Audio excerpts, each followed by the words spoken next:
சம்பாரவை என்றாலே நம்மைல் மார்க் தான். 100% ரசாயனமற்றது. இந்திய உணவு பாதுகாப்புத்துறை தரச்சான்று பெற்றது.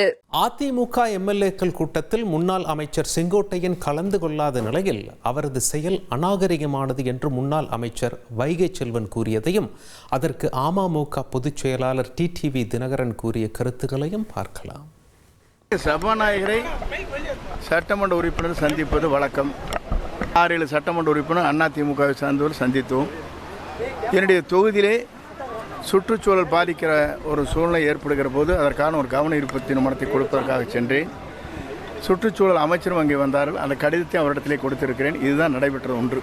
செங்கோட்டையின் சட்டமன்ற கூட்ட நிகழ்வுக்கு அண்ணா திராவிட முன்னேற்ற கழகத்தின் கூட்டத்திற்கு வரவில்லை. ஆகவே அவருக்கு என்ன பிரச்சனை என்று அவரிடம்தான் நீங்கள் கேட்க வேண்டும். 1-2 பூசல்கள் இருக்கும், கசப்புகள் இருக்கும், மன வேறுபாடுகள் இருக்கும். ஆனால் இந்த வேறுபாடுகளாலும் மன வருத்தங்களாலும் போனவர்கள் எப்படிப்பட்ட நிலைக்கு போனார்கள்? காணாமல் போய்விட்டார்.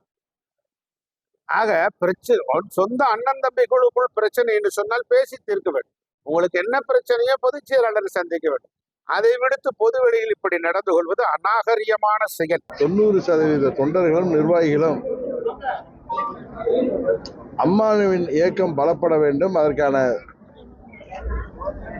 முயற்சிகளை அங்குள்ள மூத்த நிர்வாகிகள் செய்ய வேண்டும் என்று எல்லோரும் நினைக்கிறார்கள். அதன் வெளிப்பாடுதான், அங்குள்ள தொண்டர்களின் வெளிப்பாடுதான் அண்ணன் செங்கோட்டையன் மூலம் வெளிப்பட்டிருப்பதாக ஒரு அம்மாவின் தொண்டனாக நான் நினைக்கிறேன். அதாவது நாகரிகம் அநாகரிகம் பற்றிலாம் அண்ணன் செங்கோட்டையனுக்கு சொல்லிக் கொடுக்க வேண்டிய அவசியம் இல்லை. ஏன்னா அவர் எப்பொழுதுமே அமைதியாக எந்த ஒரு கான்ட்ரவர்சிலுமே ஈடுபடாதவர்.